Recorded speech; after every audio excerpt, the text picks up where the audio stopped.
Praise the lord. ఈ దినము దేవుడు మనకు అనుగ్రహించిన వాగ్దానము మొదటి యోహాను పత్రిక 5వ అధ్యాయము 14వ వచనము. ఆయనను బట్టి మనకు కలిగిన ధైర్యం ఏదనగా, ఆయన చిత్తానుసారముగా మనం ఏదడిగినను ఆయన మనవి ఆలకించుననున్నదియే. అద్భుతమైన, ఉన్నతమైన, మహోన్నతమైన వాగ్దానం. నిజమే.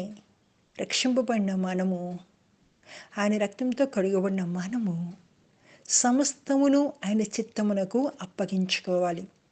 మన స్వచిత్తము, సొంత ఆలోచనలు, సొంత తలంపులు, సొంత ఆలోచనలు, సొంత అన్నీ కొట్టివేసుకోవాలి.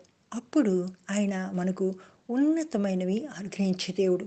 మనము లోక సంబంధమైనవి, మన భోగముల నిమిత్తము, మన సుఖముల నిమిత్తము, మన యొక్క ఈ లోక సంబంధమైన అవసరతల నిమిత్తము మనం ఏమి అడగకూడదు. ఎందుకంటే మనకి ఏది అవసరమో ఈ లోక సంబంధముగా అవన్నీ మన ప్రభు అయిన దేవుడికి తెలుసు.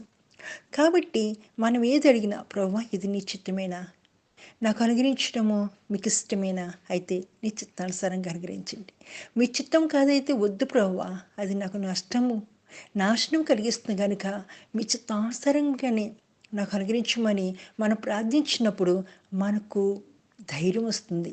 ఎందుకంటే అది ప్రభువును బట్టి మనకున్న ధైర్యం. ఎందుకంటే ఆయన చిత్తానుసారంగా ఏదడిగినా ఆయన మన మనవి ఆలకించి మనకు సహాయం చేసే దేవుడు. కాబట్టి ప్రియ సహోదరి సహోదరులారా, మనం దేవుని కుమారుని నామమునందు విశ్వసించాము.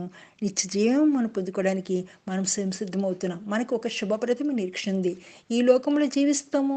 ఈ లోకములో మన శరీరం విడిచిన తర్వాత కూడా మనకు నిత్య జీవం ఉంది. కాబట్టి మనము ఈ లోక సంబంధమైనవి కాదు కానీ సంబంధమైన ఆశీర్వాదాలు కోరుకుంటూ, ఆయన దీవులు పొందుకుంటూ, ఆయన చిత్తానుసారంగా నడుచుకున్నట్లుగా దేవుడు సహాయం చేసి నడిపించును గాక. ఆమేన్.